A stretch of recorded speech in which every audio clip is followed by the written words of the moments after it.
Bonjour, ici Frédéric Langourieux, votre coach mental en trading. Alors aujourd'hui, nous allons aborder la 6e vidéo sur les propres firmes. En fait, on va parler aujourd'hui d'un piège sans être un piège, mais c'est une chose importante à prendre en compte au départ, c'est-à-dire que, en fait, enfin pas au départ, mais à partir du moment où vous avez un compte financé. C'est pour ça que c'est pas la peine de vous en occuper dès le début, mais par contre c'est important de prendre ça en compte pour la suite. C'est-à-dire qu'une fois que vous avez votre compte financé et que vous commencez à pouvoir toucher l'argent, il y a plusieurs choses à vérifier et à prendre en considération. La première chose, c'est comment votre propre firme va vous payer. C'est-à-dire qu'en fonction des propres firmes, il y a des règles très différentes. Il y en a, c'est une fois par mois, il y en a, c'est une fois tous les 15 jours, il y en a, c'est quand vous voulez, ou c'est toutes les semaines, mais il faut le demander. Donc, il faut envoyer un mail. Quelles sont les modalités de paiement, c'est-à-dire qu'est-ce qu'ils vous payent, ils vous font un virement, est-ce qu'ils vous envoient ça sur PayPal, est-ce que c'est des crypto-monnaies, parce qu'en fonction des moyens de paiement aussi, ça peut vous coûter plus ou moins cher, évidemment, en fonction de ces virements, PayPal ou autres. Donc, c'est important de vérifier ça. C'est vrai que ça aussi, ça fait partie de ce que je disais la dernière fois sur la vidéo, des règles qui sont pas très claires obligatoirement au départ, qu'on vous donne pas en tout cas au départ, c'est-à-dire que vous passez les évals d'une propre firme sans savoir du tout ce qui va se passer après, une fois que vous êtes financé, vous avez un compte financé, que vous allez pouvoir être payé. Donc le problème, c'est que vous pouvez partir sur une propre firme avec des règles en éval qui vous paraissent intéressantes, et puis finalement vous retrouvez après avec un compte financé sur une propre firme, finalement, vous vous dites, les modalités ne m'intéressent pas trop. Donc, ça peut être un peu embêtant. Et c'est pour ça que je vous disais que la meilleure manière de se renseigner, alors soit vous pouvez rentrer, comme on l'a vu la dernière fois, directement en contact avec la propre firme et lui poser la question, et vous verrez d'ailleurs par rapport à ses réponses si ça vous paraît fiable et intéressant. La deuxième chose, c'est que vous pouvez demander ça comme information à des personnes justement qui sont déjà financées par ces propres firmes. C'est encore la meilleure manière de le savoir. C'est, comme je dis toujours, c'est que si vous voulez savoir, on va dire, la pertinence d'un service, d'un produit, demandez au client. C'est souvent le meilleur moyen de savoir si vous pouvez faire confiance ou pas confiance à la personne ou à la société. Voilà. Parce que par rapport à ça, ça peut changer effectivement votre choix de propre firme, donc c'est important peut-être de le savoir au départ. Parce que c'est vrai que quand c'est un paiement, comme c'était le cas par exemple pour Apex, il n'y a pas si longtemps que ça encore, on pouvait se verser au départ pendant les 4 mois, c'était limité, on pouvait se verser seulement 1000 $, et ça peut être limitant, et en plus il fallait le demander à un moment bien précis du mois, si jamais vous le loupiez, eh bien vous attendiez le mois d'après.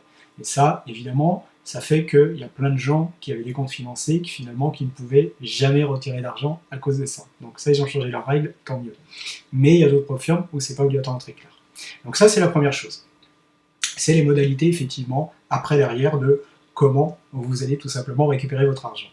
La deuxième chose importante, c'est que, ça on ne vous en parle pas obligatoirement au départ, alors c'est vrai que maintenant il y a pas mal de vidéos sur internet, notamment sur ce qu'on appelle la fiscalité, c'est vrai que en fait, la plupart des profils vont vous demander de faire une facture. Donc, il y en a certaines qui vous proposent de faire la facture directement à partir de leur plateforme. Il y en a d'autres qui vont vous débrouiller, ils vont vous dire débrouillez-vous pour nous envoyer une facture. Et ça veut dire que si vous envoyez une facture, il faut évidemment déclarer aussi ce que vous faites. Ça veut dire que, en fait, il faut être soit en société, soit en auto-entrepreneur. Et ça, par rapport à tout ça, alors en fonction en plus de votre situation, le fait que vous êtes salarié ou pas, ou que vous fassiez que ça va dépendre de beaucoup de choses. J'encourage à aller voir carrément un expert comptable là-dessus, qui a l'habitude de ce genre de choses, parce qu'en plus c'est quand même assez spécifique pour savoir quoi mettre, est-ce qu'il faut mettre TVA, pas TVA, etc. etc. Ça c'est des choses, évidemment, là vous passez dans un mode un petit peu entreprise, et je vous encourage à aller voir un expert comptable, à vous renseigner, là aussi pareil, auprès des personnes qui sont déjà passées éventuellement à ça, mais ça peut aussi dépendre de votre situation aussi, si vous faites un job à côté ou pas, quel type de job, parce que là aussi, il peut y avoir des incompatibilités, par exemple, être auto-entrepreneur si vous êtes déjà auto-entrepreneur d'un autre côté, etc. Donc il y a plein de cas particuliers, je ne vais pas non plus vous dire que c'est le BINS, mais il faut quand même, effectivement, pas faire les choses n'importe quoi. Pourquoi? Parce qu'après, derrière, si le fisc effectivement se rend compte que vous n'êtes pas en règle par rapport à un certain nombre de choses, eh bien, peut effectivement vous tomber dessus. Donc, il vaut mieux bien faire les choses au départ, être dans la loi par rapport à ça, vous renseigner pour être justement dans les clous de ce qu'il faut mettre en plus sur votre facture, notamment si vous ne mettez pas de TVA, il y a des mentions à mettre par rapport à ça. Donc, renseignez-vous, allez voir un expert comptable, faites bien les choses parce que c'est pas un piège là au niveau des propres firmes, mais en fait, il y en a beaucoup, elles vont absolument pas vous aider là-dessus, ni vous éclairer sur ce qu'il faut faire. Pourquoi? En même temps, là, elles ont des excuses, c'est que ça va être spécifique à chaque pays, la fiscalité et la partie administrative et juridique. Donc, c'est à vous de faire cette démarche-là. En tout cas, il faut être conscient à ce moment-là qu'on n'est pas dans le même cadre dans une propre firme que si on était chez un broker. Un broker, en fait, vous récupérez cet argent et vous le déclarez comme l'argent, effectivement, de capitaux immobiliers. Là, c'est pas le cas. On est considéré comme un service, effectivement, financier ou pas, on s'en fout, mais c'est un service de conseil et donc c'est pas facturé de la même façon, ni considéré de la même façon. Voilà. Donc, c'est pensez à mettre un petit commentaire, à liker, à vous abonner si vous voulez la prochaine vidéo aussi. Pourquoi? Parce que donc ça c'était la 6e vidéo.